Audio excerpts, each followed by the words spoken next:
Hola y bienvenidos a la nueva entrega de Tiempo de Dados. En esta ocasión vamos a hablar de The Sprawl, que como podéis ver es una copia lulizada que tiene por aquí unas cuantas pegatinas, lo cual significa que lo estoy utilizando ahora mismo. Y es un juego que está bajo un sistema que a mí me gusta bastante. No se trata de Savage Worlds en esta ocasión, sino que se trata de Powered by the Apocalypse, que lo voy a llamar PBTA, principalmente por el Powered, a veces se me atraganta un poco.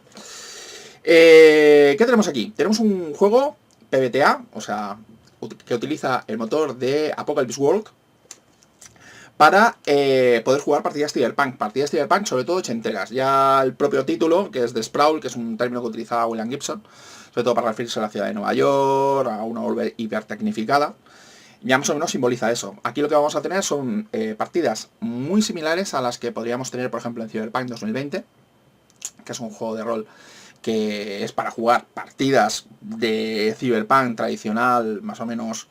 Sí, Cyberpunk tradicional. Cuando me refiero a Cyberpunk tradicional me refiero a Cyberpunk como era al principio, que tenía algunas cosas que luego se han quedado un poquito caducas y cosas que nos han llegado. O sea, no había teléfonos móviles en las partidas tradicionales, de Cyberpunk 2020.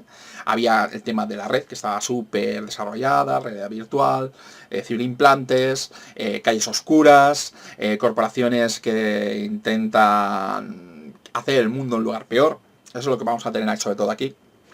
Y que lo que vamos a llevar normalmente se van a ser operativos, que van a hacer misiones para las corporaciones, contra las corporaciones, a favor de ciertos activismos políticos. Y aquí, ¿qué es lo que tenemos? Tenemos evidentemente folletos, que serían más que nada los arquetipos de personaje que podemos tener en este juego, que cubren cosas como el soldado, el asesino, el conductor, que es cosa que está más o menos heredada de Apocalypse World. No tenemos, por cierto, movimiento de acostarse con otro, que es una cosa que tenía el Apocalypse World. Pero tenemos algunas cosas añadidas. Tenemos añadidas, evidentemente, reglas para la matriz, que sería algo así como el internet, que tendríamos de Sprawl. Que la matriz, para la gente que seáis veteranos ya diréis, no, es que es normal, es que la matriz era el nombre original que tenía la red de redes en las novelas de William Gibson, y que no se podía utilizar tanto porque Shadowrun tenía los derechos para poder utilizarla. Pues aquí lo tenemos. Tenemos unas reglas que para mí de hackeo que son bastante rápidas. O sea, no van un poco por la labor. O sea, entran dentro un poquito del espíritu que tiene el Powered by the Apocalypse, que es intentar que las reglas no interfieran demasiado en la narración. Más que nada, aunque bueno, hay que decir que más que narración, en los juegos Powered by the Apocalypse lo que sería la partida es una conversación en la cual el máster simplemente va dando situaciones y los jugadores las resuelven, haciendo que el flujo narrativo, dependiendo de las tiradas que vayan sacando, vayan a favor suyo, en el cual dicen y explican qué es lo que sucede. O en el caso de que las tiradas sean un poquito intermedias, normalmente suelen haber compromisos, costes, dependiendo de lo que la situación demande. Que aquí es muy importante que la situación y la ficción sean lo más importante. Para hacer una explicación concreta de cómo funciona el sistema Powered by the Apocalypse, os recomendaría que mirarais otros vídeos, como por ejemplo el de Apocalypse World o el de Dungeon World, donde me extendería muchísimo más. Cosas que añade The Sprawl, cosas que a lo mejor a mí me resultan un poquito chocantes.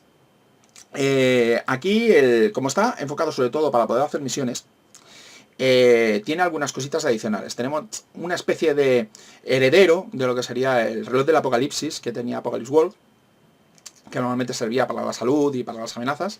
Aquí lo tenemos, sobre todo ejemplificado como un reloj, una especie de cuenta atrás digital, con el cual se organizarían las partidas o las misiones. Un reloj es el reloj de legwork, que sería traducido algo así como preparación, que sería el reloj de las cosas que vamos a hacer antes de la misión que se nos ha encomendado, ya sea un robo corporativo, una extracción, un asesinato. Hay distintos tipos de misiones que podemos ir realizando. No siempre es para una corporación, también puede ser, por ejemplo, una reacción que vaya en contra de una corporación o simplemente un contratista privado.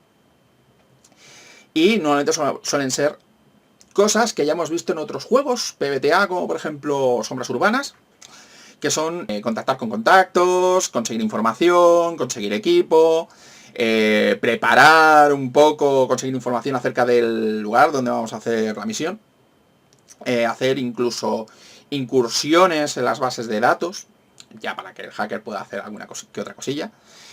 Y a medida que vayamos haciendo acciones de preparación, ese contador de preparación se irá acercando a la medianoche. Normalmente con tiradas fallidas, con tiradas que vayan haciendo cuando vayamos encontrando complicaciones.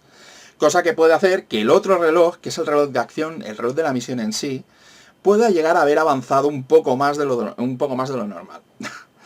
En el cual, bueno, si hemos levantado demasiada polvareda, haciendo demasiadas preguntas, es posible que el lugar donde vayamos a ir, resulta que ya sepan que venimos. Como podéis comprobar, esto va bastante bien, sobre todo para hacer partidas tradicionales, de llevar operativos Cyberpunk. No tanto si quieres hacer una cosa un poquito más improvisada, porque ya tienes más o menos que prepararte un poco todo lo que es el tema del reloj, un poquito cómo va el tema de preparar quién contrata, un poquito cuál es el objetivo de la misión. Aunque la trama realmente no esté creada, realmente sí que necesitas algo de preparativos y no está tan improvisada como en otros juegos PBTA. Yo lo equivaldría a un poquito como serían las partidas de Monster of the Week, en el cual tienes que determinar quién es el monstruo y cuáles son las pistas que señalan hacia el monstruo. Los contadores de reloj evidentemente no solamente están a la hora de hacer una misión, sino que también forman parte de la creación de personaje. De hecho, al principio, aquí se hace una cosa que normalmente no se suele hacer demasiado en los PBTAs. En los PBTAs, normalmente cuando empiezas a hacer una partida, o la sueles hacer directamente, y luego vas haciendo preguntas a medida que vas jugando, para ir creyendo al mundo, o bien ya suelen formar parte un poquito de la creación de personaje en la hora de crear los vínculos y tal. Aquí añaden un paso extra en lo que es la creación de vínculos, haciendo un paso previo que sería la creación de las corporaciones. Como esto es una partida de Cyberpunk más o menos tradicional, las corporaciones forman parte de lo que sería la creación de mundo. Entonces, a medida que vamos creando los personajes, cada uno de los jugadores normalmente suele definir una corporación que va a tener cosas que van a definir el mundo. O sea, si vas a crear, por ejemplo, una corporación que se dedica a la bioingeniería, evidentemente le vas a dar unos objetivos. Y es bastante probable que esos objetivos se den de hostias con el bien de la humanidad, así en general. Van en pos de conseguir dinero y poder, sobre todo poder. Y bueno, esto añade evidentemente una capa un poquito más estratificada y un poquito más orientada a lo que sería la creación de las misiones, que es una parte bastante fundamental de lo que serían las partidas de The Sprawl. Dicho esto, hay que decir que hay algunas cositas de este sistema, bueno, más bien del libro realmente, no exactamente del sistema, que no me han gustado tanto. Cosas como, por ejemplo, que falla a la hora de señalar ciertas cosas que se tienen que hacer durante la partida. Y hay algunas cosas que no están definidas dentro de los movimientos, sino que están definidas en el texto y es bastante fácil que te lo puedas pasar por alto, sobre todo en las primeras partidas. Aparte de esto, la verdad es que es un juego que está bastante bien, es un PBTA bastante sólido. Y la verdad es que es bastante recomendable si lo que queréis es afrontar este género. Muchas gracias por seguirme y hasta la próxima.